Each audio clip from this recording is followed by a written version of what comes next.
Kalam Cosmological Argument isn't exactly a new kid on the block.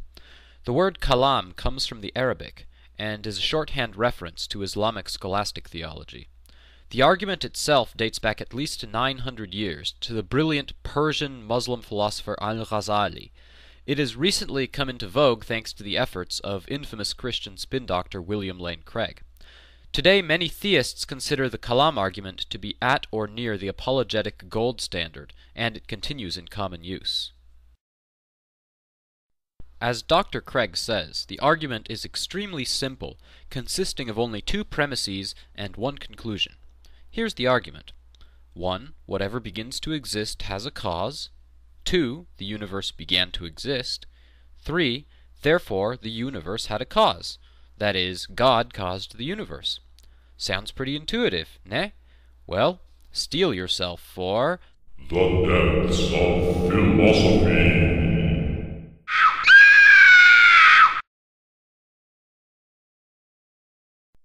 Although it's phrased persuasively, every single aspect of the Kalam argument rests on shaky ground.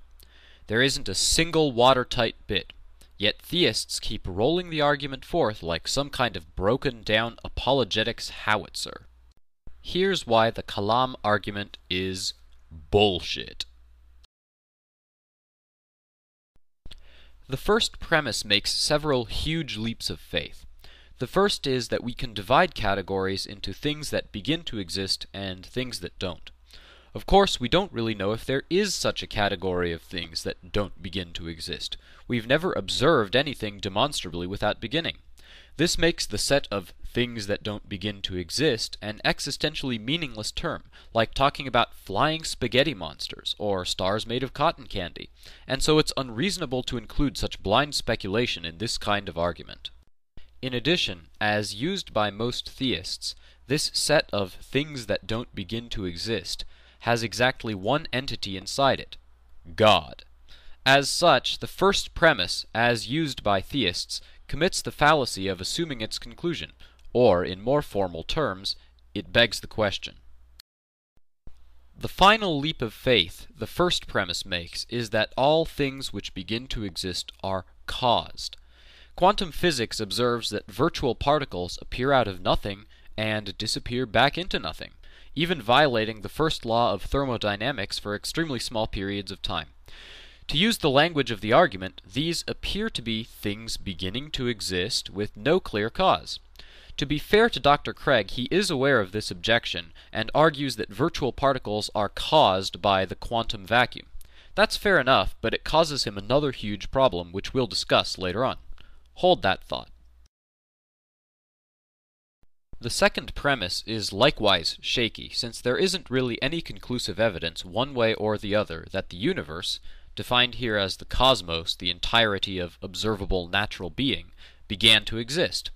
Sure, space-time expanded after the Big Bang, such that time as we know it came into being, but there's no conclusive evidence yet that the universe is either infinite or finite. This means it's possibly reasonable to believe the second premise, but it also means it's reasonable to be skeptical or agnostic about the second premise until more data comes in, which seriously damages the Kalam argument's utility as proof of God. Finally, the argument's conclusion gives no grounds for theism, since even a caused universe is not necessarily a universe caused by God. Remember how Dr. Craig said it's the quantum vacuum that brings virtual particles into existence? There's every reason to believe the quantum vacuum could also have brought the initial singularity into existence. Bingo!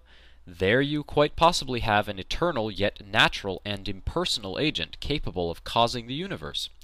You yourself can probably think of a variety of relatively simple potential causes for the universe that fall short of some personal and supernatural entity. The logical principle of parsimony states that we should prefer simpler explanations over more complex ones.